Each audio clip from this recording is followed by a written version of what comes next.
It was just after 6:00 a.m. when the deep blue stillness of the eastern Pacific was sliced apart by a trail of white water.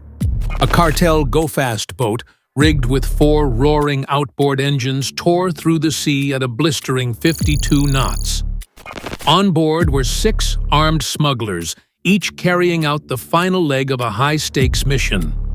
In the cargo hold behind them sat more than $42 million worth of pure cocaine, tightly packed in waterproof bricks and bound for a mothership waiting far offshore.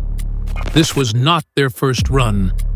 These men had used this route before, and they believed it would work again.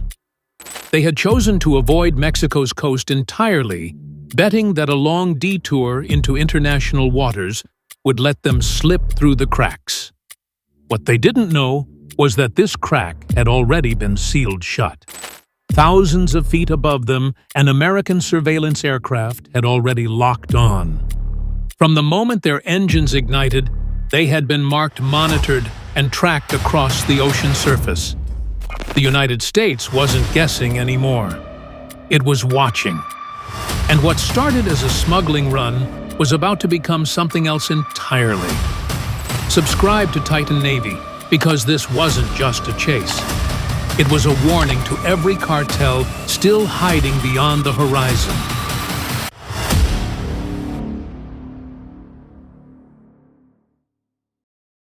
The early morning haze over the eastern Pacific carried no warning. The sky was quiet, the waves were calm, and the cartel boat below had no idea it was being watched.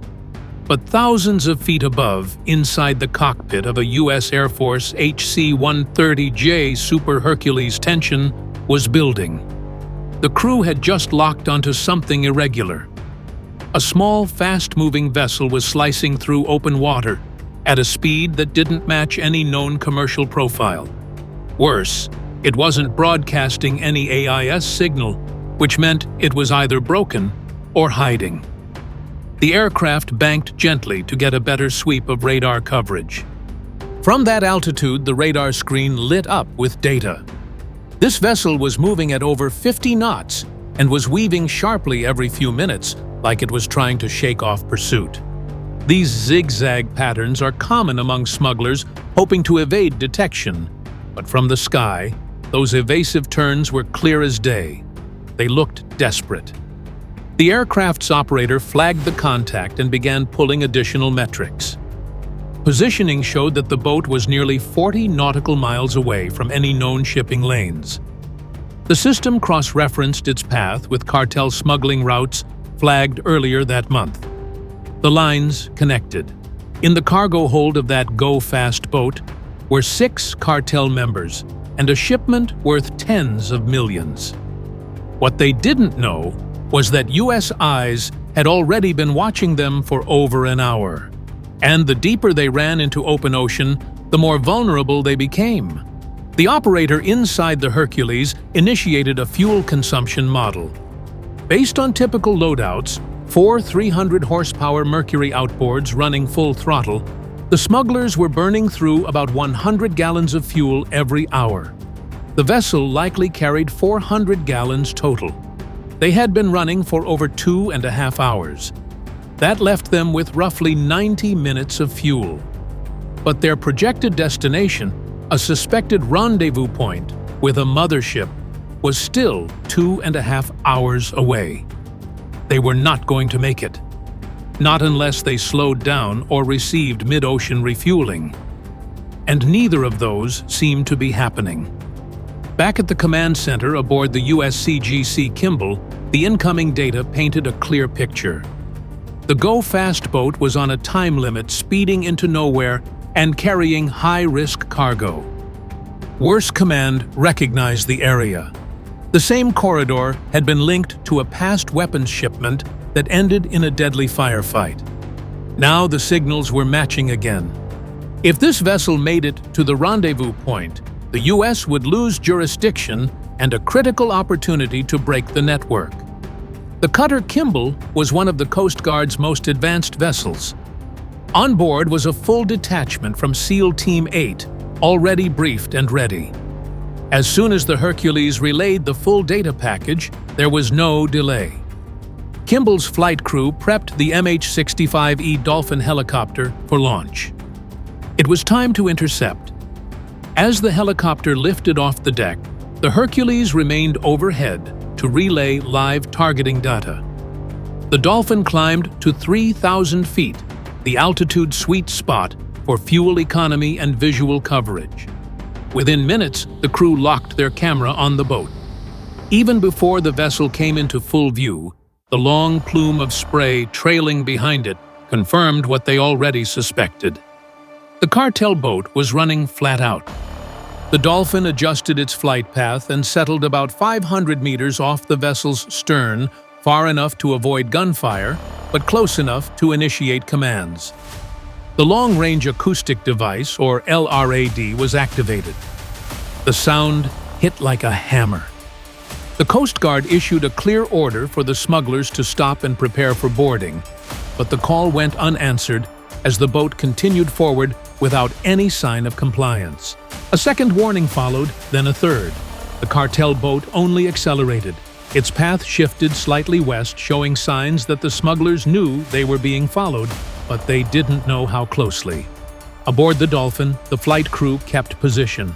Aboard the Kimball SEAL Team 8 began tightening their gear. Tactical vests were strapped down. Magazines were loaded. Communications checks rolled through the squad. No one said much. Everyone knew what it meant when a vessel refused to stop after multiple warnings. It meant the next move would not be words. At that moment, the cutter's command staff faced a critical question. If you were the officer in charge, would you give the order to open fire or hold position and hope they surrender? Drop your thoughts in the comments. That question would be answered in less than 2 minutes, because what happened next would change this from a standoff to an armed confrontation. The go-fast boat was still refusing to stop. The MH-65E Dolphin helicopter hovered above, holding steady at a safe distance. For the third time, the long-range acoustic device blared a command across the waves, ordering the smugglers to cut their engines and prepare to be boarded. But the only answer was the unbroken scream of 4 Mercury motors running at full power. Then, something changed on deck. One of the Cartel crew suddenly tore away a tarp and raised an AR-15. He fired upward, sending short bursts into the sky. The rounds didn't reach the helicopter, but that wasn't the point. This was no longer a chase. It had become an armed threat. From the moment the gunman pulled the trigger, the rules shifted.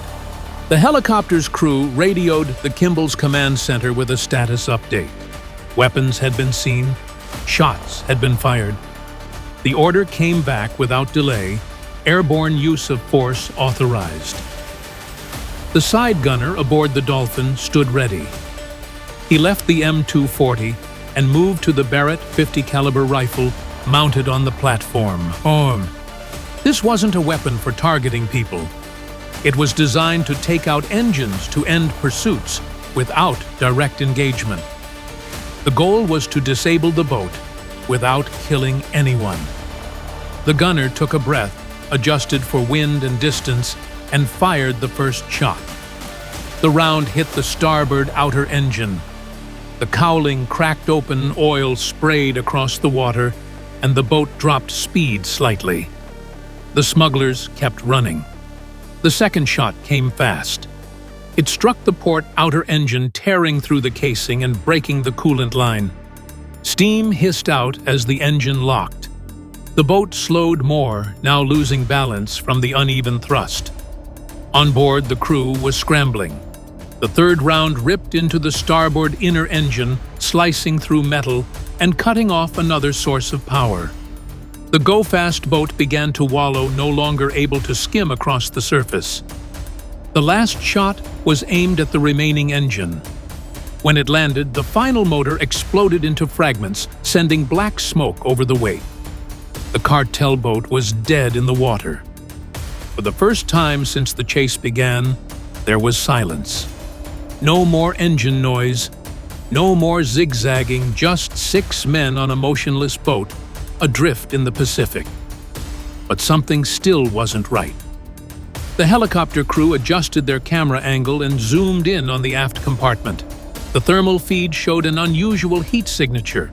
It was too focused, too hot, and it didn't match anything natural. This wasn't just engine residue or sunlight hitting metal. It was concentrated, steady, and rising. The gunner called it out. There was something in the back of the boat that shouldn't be there.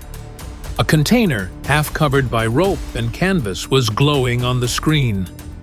The signature suggested electronics or explosives. It could be an improvised device. It could be a trap. The mission wasn't over. It had only changed. Now it wasn't just about stopping the boat. It was about securing the evidence and keeping everyone alive. With the boat disabled and drifting, and an unknown threat detected on board, the SEALs were ordered to move. The next moments would decide whether this was a clean arrest or a deadly standoff. What happened next would test everything the team had trained for. With the engines silent and the boat dead in the water, SEAL Team 8 received the order to move. 2 black R-HIBs launched from the USCGC Kimball, slicing across the waves as they closed in from opposite directions. The plan was simple but precise. Team 1 would approach from the port side, Team 2 from starboard. The tactic was designed to overwhelm the crew before they had time to react. There was no room for mistakes. The MH-65E hovered above, keeping the target under full surveillance. The thermal camera remained locked on the rear of the vessel, where the suspicious heat signature still pulsed. Whatever was inside that container could change everything, and the SEALs knew it. As the RHIBs reached striking distance, both teams moved fast. From the port side, 3 SEALs leapt aboard. Their boots hit the deck just as one of the smugglers near the stern reached into a storage bin. The movement was quick and purposeful. The SEAL in front recognized the object immediately. It was a handheld detonator. The smuggler pulled the safety clip with his thumb and began to raise the device. He never got the chance to trigger it. One of the SEALs, still on the rib, lifted his MP7A1 and fired a single rubber round. The shot hit the man square in the arm, snapping his balance and causing the detonator to fall from his hand. It skidded across the deck and disappeared under a coiled rope. There was no explosion, no chain reaction, just a moment of silence and a sharp order to get on the ground. The smuggler complied without another move. The other 2 cartel members on deck tried to back away, but they were quickly taken down. One was pinned against the railing. The other was wrestled to the floor. All 3 were zip-tied in under 10 seconds. The front deck was now secure. Meanwhile, the second team was already boarding from starboard. They vaulted onto the midsection and advanced, low weapons raised. The aft compartment door was partially open. Inside, 3 more smugglers had retreated to cover. One held an AR-15 but made no move to fire. The SEAL at the front stepped in and shouted for them to drop their weapons. The rifle hit the floor first, then the men followed. The 3 suspects were forced against the wall, searched for weapons, and then restrained. One SEAL quietly confirmed over comms that the starboard side had been secured with 3 individuals detained and no resistance encountered. Moments later, the lead operator from Team 1 relayed that the forward deck was also under control.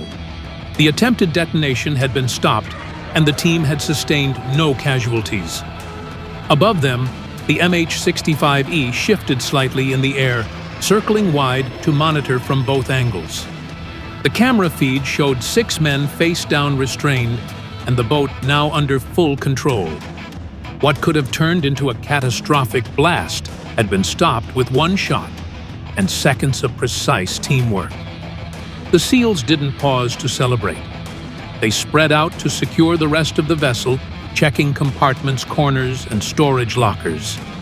Now the focus turned to the cargo area and the still glowing container near the rear. The infrared camera had picked up something dangerous. The next step would be to find out exactly what it was. What the SEALs uncovered next would reveal the full scale of the mission they had just stopped. The air inside the smuggling boat was thick with heat, humidity, and tension. With the 6 suspects restrained and the deck secured, SEAL Team 8 quickly turned its focus to what lay behind the second bulkhead. Every step was taken with care. The team had seen the container emitting a strange heat signature on the thermal camera earlier, and now they were closing in on it. An EOD specialist from the SEAL team moved to the rear hold, flanked by 2 operators on overwatch. He knelt beside the cargo container, checking for wires or signs of tampering. Within moments, his suspicions were confirmed. The box had been rigged with an improvised explosive device, carefully mounted inside the upper panel. This was not a simple time bomb. It was a custom-built IED integrated with a radio frequency receiver capable of being detonated remotely. The device had a battery-powered ignition system and enough homemade explosive to destroy the entire vessel. Using steady hands and specialized tools, the EOD technician began disarming the device. The process took nearly 2 minutes, but when it was over, the radio detonator was neutralized. He gave the all-clear with a simple call. The IED was now safe. Once the threat of detonation had been eliminated, the team opened the container fully and pulled back a thick, oil-stained tarp. Beneath it, they found what the cartel had been trying to hide. Hundreds of rectangular bricks were packed in tight rows, each one vacuum-sealed in waterproof plastic. The packages were marked with strips of green tape, the same color-coded tagging system used by multiple cartel branches to identify batch origins and destination routes. The estimated street value was over 42 GCs. Some of the bricks were still wet from the journey, their surfaces sweating from the trapped heat, but the packaging had held. Each one had been professionally wrapped to survive long distances at sea, with signs that the load was prepped for a handoff to a larger vessel, likely the cartel's mothership waiting farther offshore. Alongside the cocaine, the SEALs found additional weapons. 2 AR-15 rifles had been stored in a small locker built into the side panel, likely for emergency defense, in case the crew was boarded or attacked during transit. A separate pouch held a small encrypted communications device, partially water-resistant and encased in rubber, with a detachable antenna folded into its frame. This was the cartel's lifeline, their secure link back to handlers and coordinators beyond the horizon. Everything was cataloged quickly. Evidence teams snapped photographs, logged serial numbers, and bagged materials for processing. The MH-65E helicopter hovered above, recording the entire sequence through its sensor systems to ensure a full chain of documentation. Nothing was left to chance. From the moment the IED was neutralized, the collection of evidence became just as important as the initial takedown. On a shelf near the pilot's seat, one of the SEALs discovered a handwritten note wrapped in plastic. It contained coordinates, times, and reference numbers. The handwriting was rough, but the meaning was clear.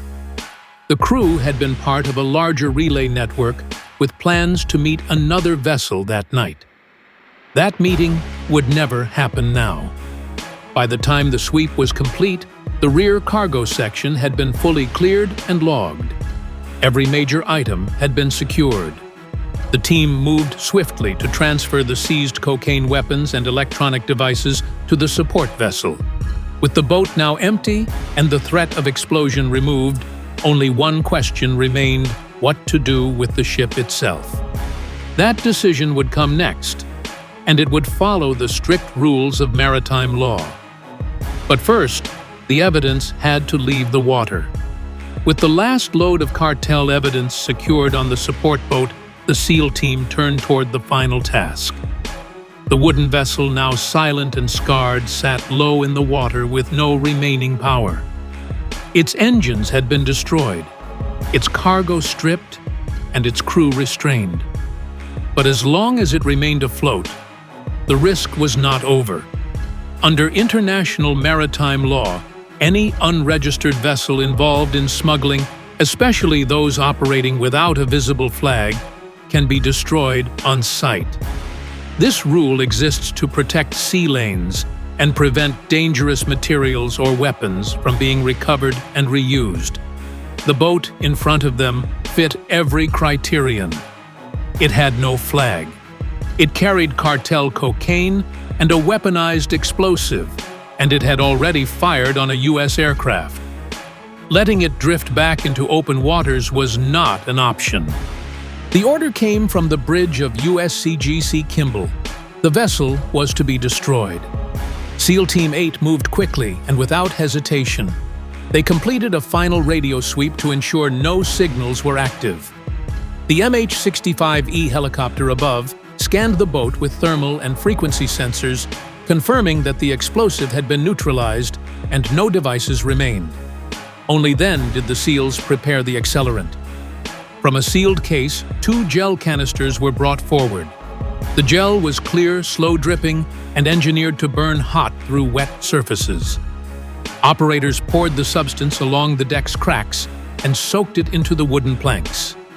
They moved with trained precision, covering areas where cartel tarps had once been laid and where chemical residue might still remain. 1 canister was emptied into the engine bay, ensuring no part of the vessel could be recovered. When the last accelerant was applied, a red flare was placed on a dry surface in the center. The SEALs backed away in silence. Moments later, the flare ignited. The fire started slow. Then, with a low roar, it surged upward. Flames took the boat in both directions, crawling along the sides and wrapping around the remaining structure. Within seconds, the hull was glowing. Cracks popped in the heat, and black smoke curled into the morning sky. The cocaine residue and hidden tarp fragments vaporized in the blaze. So did the last traces of cartel presence. Overhead, the helicopter recorded everything. Its infrared camera watched the fires spread, noting the heat signature as it engulfed the cargo bay and bow. From above, it looked like a controlled burn, a bright oval fading into ash against the blue ocean. When the structure collapsed inward and floated in pieces, the pilot made a final sweep. No dangerous debris, no fuel slick, no environmental threat remained. Back on the support craft, the SEALs stood by with their 6 detainees. All were silent, their wrists bound with reinforced ties. None resisted. They had watched their operation erased in minutes. The evidence they once protected was now either in federal custody or reduced to smoke and salt water. The support boat rejoined the Kimball. One by one, the suspects were handed over to Coast Guard guards who logged names and searched for concealed items. The sealed containers of cocaine, electronics, and weapons were passed directly into the custody of the Evidence Control Unit. The diffused explosive, still in its tamper-proof case, was moved into a reinforced locker for further examination. Technicians would soon begin dissecting its design to identify component origins and link it to prior incidents. From the moment the helicopter first spotted the boat to the final flame licking the sea, the entire mission had taken just under 3 hours. It ended without U.S. casualties and with full mission success. But this was not the end of the story. The next step was political, not tactical. The chain of command was already preparing a classified report for the Pentagon, one that would set the tone for U.S. response to cartel threats in the Pacific Corridor. Because this strike, surgical, silent, and final, was not just an operation, it was a signal. And what happened next would prove whether that signal was received. One improvised explosive device neutralized, and millions in cocaine pulled from the sea. Moments later, the vessel that once carried it all vanished beneath the waves in a controlled blaze. What looked like just another drug run became a message carved into open water. This was not simply a tactical victory. It was a warning to every smuggler still watching the horizon. There are no more blind spots, no more safe zones, not in these waters. When the United States brings together its full force, air patrols, Navy warships, elite special forces, there is no corridor left to slip through. Every movement is tracked.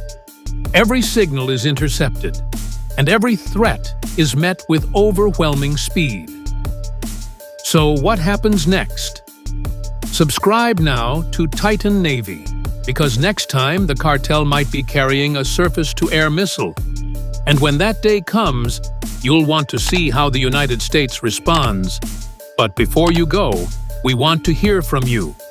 If you were in command of this operation, what would you have done differently?